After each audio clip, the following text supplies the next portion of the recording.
interesting build because it's something that I did very collaboratively. So a number of people on this call know me and know that I've been working in change for more than 30 years. I support lots of organizations with how they build their own capability for change. Part of my job, I think, is to try to spot what's happening in our marketplace, what's happening in our profession of change management. And I'm very aware that a number of organizations are now starting to realize that perhaps the volume of change that they've got going has led to a sea change in how they deal with situations, because it's no longer something where you can have just a manager who perhaps is sort of helpfully working with the project teams, who's looking after all of the things related to change. We can't possibly have individual managers for every single change that we've got. It doesn't make any sense anymore. So there is Professor John Cotter called this out just a few years ago when he was starting to talk about, he's used the phrase a volunteer army. A number of us working in change have always known that building a network of change agents is really important. I think these thoughts are starting to get some kind of traction, that realization that perhaps we need to build this skill in many more managers than we currently do. I'm encouraged by the kind of conversations I'm having with organizations who are calling me, not me calling them, and saying, actually, what can we do? How can we build out sort of change skills into our managers? And that could be their people or line managers, their first level teams. So that's what got me started on this particular masterclass. As some of you know, this is part of a wider series of masterclasses, and we continue to develop them. So a masterclass for us is a deep dive into putting together maybe 20 sessions into something that's perhaps really important to us, something that is the link to actually achieving change. So you'll see on here, there's one on digital leadership, which is actually getting you to think about your own sort of digital environment and how much say you have in it, and what do you know, and how active are you in sort of leading the charge. I've done one previously on building a change network. We had Myra last week who was talking about creating insights to really drive the outcomes, the scope of your change, and a real coaching approach to that, which has been fantastic. Estie's done the imposter syndrome. My colleague Jill is currently writing, because she wrote a book on project management, she's now writing the change for project professionals. The key thing with these masterclasses is that they are about giving us the time to self-learn something that's really important. They're all about practical skills. It's not about some kind of lecture. It's about what can I do that I couldn't do before. And it all sits on the Changeability Pro platform, which I know a number of you are members of. So thank you very much for joining. You get your masterclasses free because of your annual membership. For the rest of us, you can always buy the masterclasses, but for example, the Digital Leadership Masterclass is £495, but so is the annual membership. I understand why so many of you join the platform, because you get all the masterclasses and the ones that are coming. There'll be one on sponsorship that's coming after the Project Professionals one. So this continues to develop, basically. But I thought it'd be worth sort of talking about the origin story. Where's this come from? And I think a recognition that we have lots of managers who are expected to perhaps really explain change to their teams, specify changes to their ways of working, which is at least one level down, but often several levels down in detail from those who are scoping out the overall change or transformation. So this is about a local view of the change. What does my team need to do? How do they change their processes? What systems are they now using? What work do they now need to stop? Now, for those of us who live and breathe change, that's fantastic, but it's actually a huge amount of work that we know how to do, but maybe others don't. So it's recognizing that perhaps people come to this without any understanding of change, and it's not actually a skill set that they necessarily wanted to build. It's certainly not a job title that they have. And coupled with that is the fact that they already have a full-time operational role.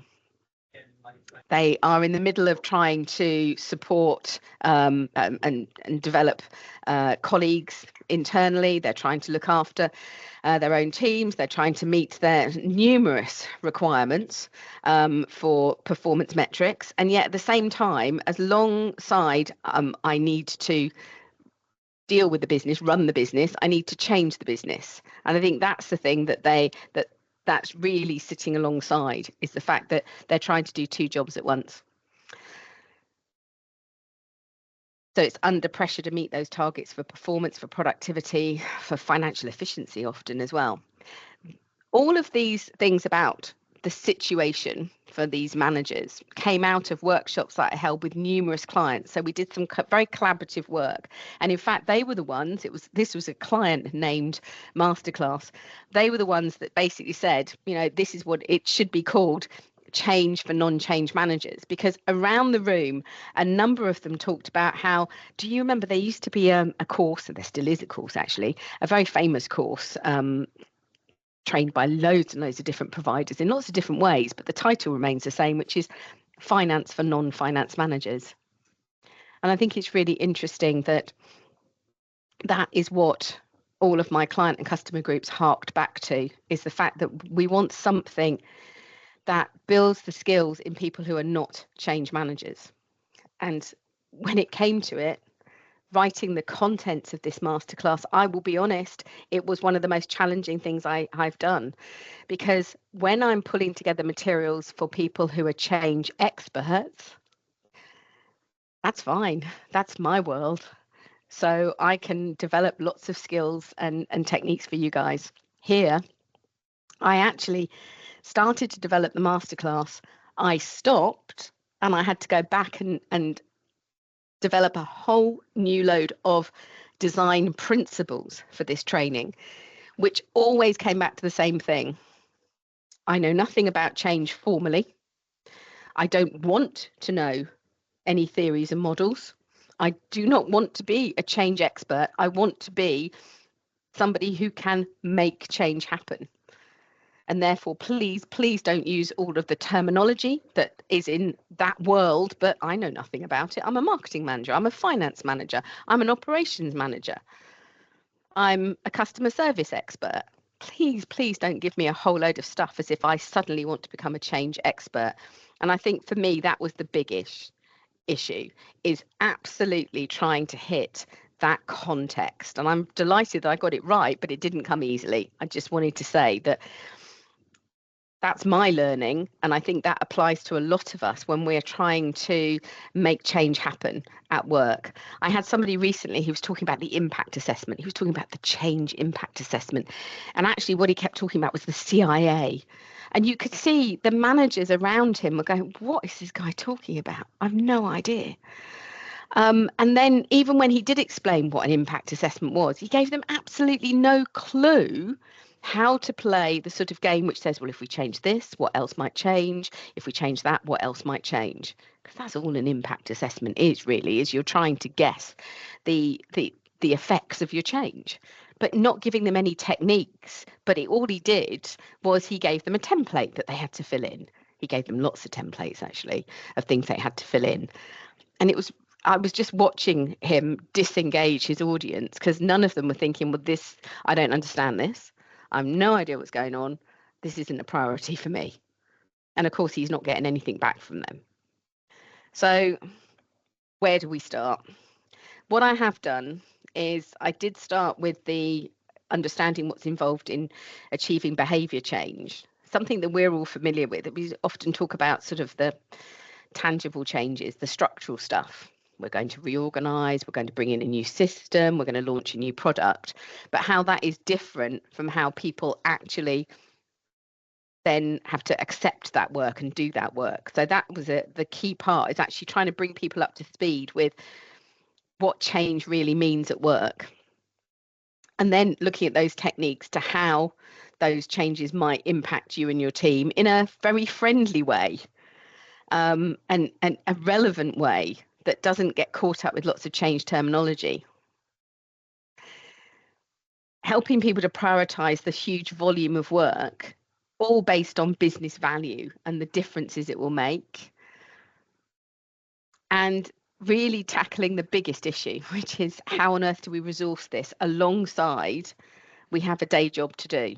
So talking about how you can involve your team, how you can balance their workload, the advantages and disadvantages of how you might second people full-time onto the change, how do you backfill their jobs, how do you maybe build out those responsibilities to others so that you're actually upskilling your whole team at the same time you're doing the change, how much active management that takes.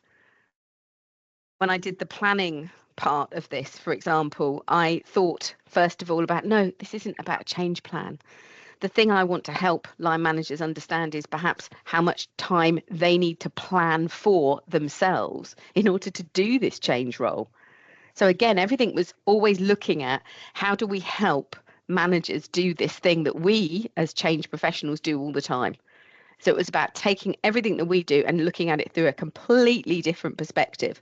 So it's definitely been challenging, but I can see why it's, these benefits are absolutely being felt by so many people who are now using this masterclass as the fundamental sort of starting point for building change capability in their organizations. We want people to feel confident and in control. That's the real outcome. The real benefit of this masterclass is it's about demystifying change. And as a lot, when we talk about building capability, one of the things, I did a lot of work on this a few years ago, and we were decomposing what the word capability meant. And actually, it came down to something very simple, which is you may have the skills for something, but you're not capable of doing something if alongside those skills, you don't have the confidence to deploy those skills. That's what makes you capable of doing something, is because I know how to do something technically, but do I want to take the risk? Do I feel, oh yeah, I really do know what I'm doing. Okay, I'll do it. That is that ability. You do it. But if you don't feel confident, then at the same time, you just don't get the job done. You just say, well, I could do it, but I'm not going to. So confidence and being in control of your own world. And it was that recognition, I think, that a lot of line managers are at the sharp end of change, that they have no involvement in scoping. They have no involvement in, they're not authorizing it, they're not agreeing to it, it's being done to them. And then we expect them to localize it, personalize it for their team.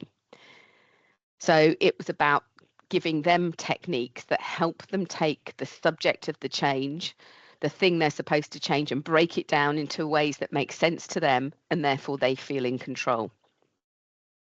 So you can probably see I feel very passionate about how important this masterclass is for those people who I think are too often overlooked. It's a case of we'll throw change at them and hope that that's working. Put your hands up on the reaction buttons if you think that in your organisation you've got people that really are at the sharp end of change but perhaps aren't being supported, that we're just sort of hoping that it happens. Yeah, seeing a lot there. Yeah, exactly. Yeah. And this comes back to this fundamental issue when I'm working with senior leaders, which is you've got all these ideas, you've got all these ambitions, you've got these strategic objectives, all of these changes you want to make happen. But what are you really doing about building out the volume of people who are able to make change happen? And the answer is too often very, very little. So this, and as I said, I didn't create this masterclass for the fun of it. I created it in response to a demand from a number of organizations who now are running this as their fundamentals. It's their this is the way they open the gate to change in their organizations. And they were the ones that helped create this. And I think they probably, certainly my view was in all the workshops with them, they represent the views of all of us. This is the sharp end of what they're looking for. It was very interesting to write some of the sessions, which were about how if you understand who else is involved, you can start to build relationships with those people and actually get support from them, and also share information with them. So it was about sort of building out those relationships as well. That was a key part of what we're doing here. If I just look now at what's actually in this. So I was very concerned because I've always tried to make sure that these masterclasses are about 20 sessions long, and that if you did do every single video back to back, it will probably take you a good half a day maximum, but that's the maximum that we're looking at. But of course, this is the sort of thing that you can drip feed through. Each of the videos themselves is about 10 minutes long, and each video comes with some kind of checklist or template, or sometimes a workshop, a description of how to run a particular activity in a team meeting. I never assume that people have got time to pull together lots of workshops. I've always taken the view on this masterclass that here's an activity you could run in your weekly team meeting. So trying to make change as easy as possible by reflecting on the fact that most people have got the day job and they only come together as a group for a team meeting. That usually happens about once a week. But if you're asking people to then go to a separate workshop, that's taking them away from the day job, which creates a pressure. So I've made sure that for every video, there is something that you can then you can stare at on the screen, you can print it out if you want to, but there's something that you can use. There are videos here that as a line manager, you can think about, okay, that's true. So for example, under motivation, I did things like there's an explanation of understanding your motivation, but also finding yours as a line manager, find your motivation for making this change happen. And then you can think about creating motivation for your team. But some of these modules you might want to share in a team meeting. So you could play the understanding motivation and get people talking about their own motivations. So there's multiple uses for these videos. And we know that people do take some of these videos and actually go, oh, okay, yeah, I'll share that in a team meeting. That would be a good idea. There's some really practical things in terms of the getting started, which is really helpful in particularly starting from a firm foundation. There's some things there about housekeeping, about your existing processes, policies and standards. How much do you know about them? Do you need to go back and sort of put things right? Do you need to try and collect up evidence of all the things you currently do, or would that actually be making your team sort of look back instead of looking forwards? So there's lots of questions. It's not prescription. You're not telling a manager how to behave, but you're raising points and getting them to think about how they might get this up and running. There's some really practical things about how you plan, identify all of the ideas of all the things you've got to do. And as I said, there's that personal plan as well as creating a team plan of working out who's doing what.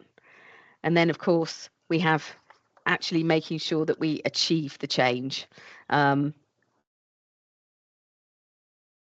getting that embedded, making change the new normal. So some really helpful things about habit building and routines and repetition, all the sorts of things that we know are standard in change, but I've included them as modules. So I've made sure that it's as simple to use.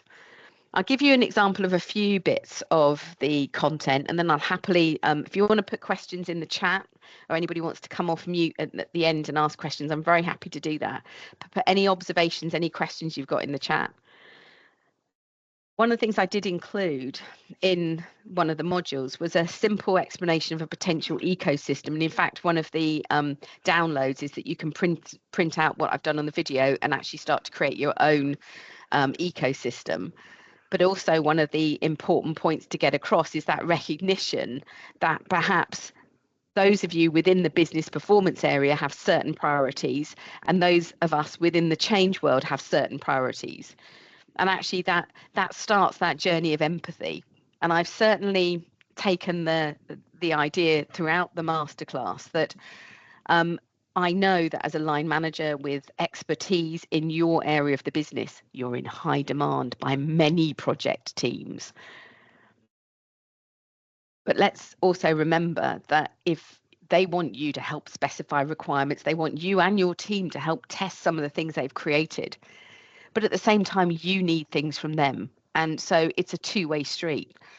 Ask for as many demonstrations as you can possibly get, because every time they demonstrate some of the tangible change they're creating, it gives you and your team the ideas for, oh, we'll need to change that. Oh, we'll need to stop doing that. Oh, we need to remember to do that. So it kicks off all of those moments of insight of all the things that you need to change. So I've tried to explain, who the ecosystem is, who you can go to get useful information. How does it all work, basically? On the motivation, we might, in any kind of change management course, start to talk about intrinsic and extrinsic motivation. But I wanted to put it into sort of very practical terms. So thinking about some of we would know these as extrinsic motivators, but some of the things that can be done, but also then talking about some of the things that perhaps will give energy and momentum to your team. So I've the nice little diagrams in there, but also really simple ways of explaining the content. And as I've said, I've done practical guidance. So we've talked a lot about the kind of support package. There's a fantastic one that's all about sort of bulldozing the blockers. So, we talk about resistance to change, but actually, what are all the things that you and your team are feeling about? This is impossible. We'll never get this done. I feel overwhelmed. And then what is it that you can do to actually bulldoze those blockers, is what I've called it. And there's some fantastically really practical stuff about how this is a chain of events about stories that you can tell that actually gets people talking about what they've seen, what they're doing, what they're learning, and actually inviting people within team meetings to be sharing some of their own stories. So get the conversation flowing. Lots of ways that we can help managers get that conversation flowing.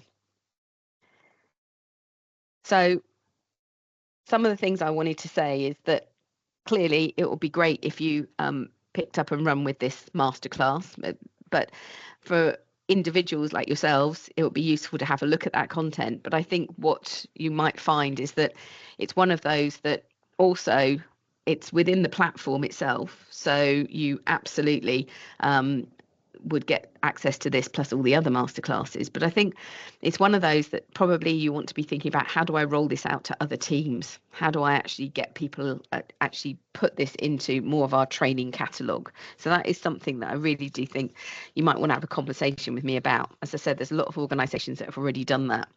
But if you do decide to either buy it or actually do this as part of your Changeability Pro membership, then don't forget that every masterclass on the Changeability Pro platform comes with a digital badge with all of the metadata, in other words, all of the description of what you've studied.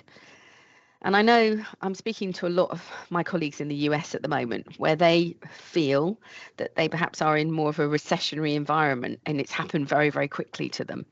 They haven't lost their jobs, but they are concerned that change managers will be out soon, and they want to make themselves as marketable as possible. I never lose sight of the fact that actually sometimes we need to keep an eye on our own career as much as anything else. So this is about an investment in learning something. And I promise you that if you do this masterclass, it will trigger a whole load of ideas about how you might want to build the capability out in your organizations. So even though it is written purely from the perspective of being a line manager, if you're a change professional responsible for building that capability, there's a lot of ideas in there for you. And of course, it's not the only masterclass, so there's a lot here. We've done 4 others of these short sessions, so plenty for you to have a look at. Now, I'm just going to have a quick look, see if there's anything in the chat, any questions, any observations. All right, let's have a little look here. Okay, what have we got here? All right, okay, somebody sort of shared their takeaways from the meeting. Oh, okay, fine. Okay. Yes. Yes, thank you for that. Helpful summary there. So that's an AI assistant that's put some stuff in the chat. Always interesting. Thank you very much. So anybody got any observations, questions? We're coming up to the end of the half an hour. Has that given you a good overview? Has it started you thinking about what capability actually is, skills and confidence? Has it made you think about who your line managers are? and how they might need some help. Yeah. That's excellent news. I'm really pleased to see that that's making a difference. As I said, it's one of the most stressful ones that I've ever had to create, because it requires us to go back to walking in the shoes of managers who are under tremendous pressure but don't really know what it is that we're doing. I think that's the message. You can't just roll out existing change management training to this group. It's not of interest to them, it's not seen as relevant, and they're already busy. So that's why I think change for non-change managers is such an important title as well.